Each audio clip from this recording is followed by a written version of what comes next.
Halo semuanya, perkenalkan kami dari kelompok 1. Pada kesempatan kali ini, kami akan menyajikan sebuah video kreatif tentang mata kuliah Hukum Acara Perdata yang bertemakan prinsip umum pembuktian. Nah, berikut merupakan hasil video kreatif dari kelompok kami. Selamat menonton!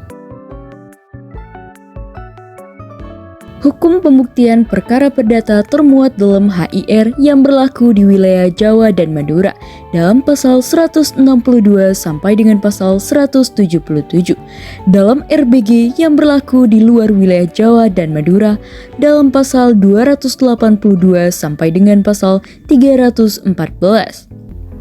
Dalam STB 1867 nomor 29 tentang kekuatan pembuktian akta di bawah tangan dan BW atau KUH Perdata buku keempat pasal 1865 sampai dengan pasal 1945.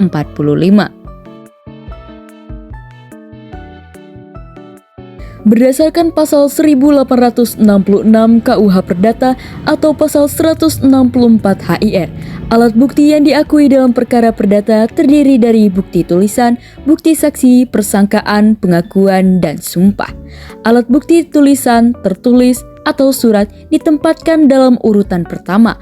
Hal ini sesuai dengan kenyataan bahwa dalam perkara perdata, surat, dokumen, akta memegang peranan yang penting.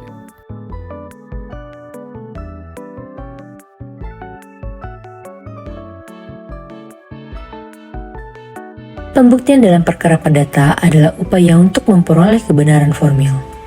Kebenaran formil didasarkan pada formalitas-formalitas hukum, sehingga akta otentik memiliki kekuatan pembuktian yang sempurna dan mengikat.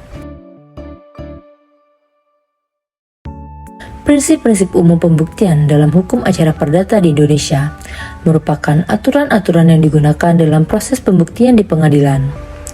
Prinsip-prinsip ini bertujuan untuk menjaga keadilan dan kebenaran dalam menyelesaikan perselisihan antara para pihak, serta landasan yang digunakan dalam penerapan pembuktian.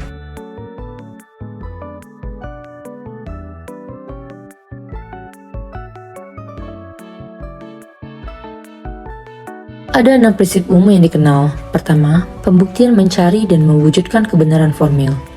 Sistem pembuktian yang dianut hukum acara perdata tidak bersifat statusal negatif. Menurut undang-undang, dalam proses peradilan perdata, kebenaran yang dicari dan diwujudkan hakim cukup kebenaran formil. Prinsip umum yang kedua yaitu pengakuan mengakhiri pemeriksaan perkara, yang artinya pemeriksaan perkara itu sudah berakhir apabila salah satu pihak memberikan pengakuan yang bersifat menyeluruh terhadap materi pokok perkara. Prinsip umum yang ketiga yaitu tugas dan peran hakim bersifat pasif.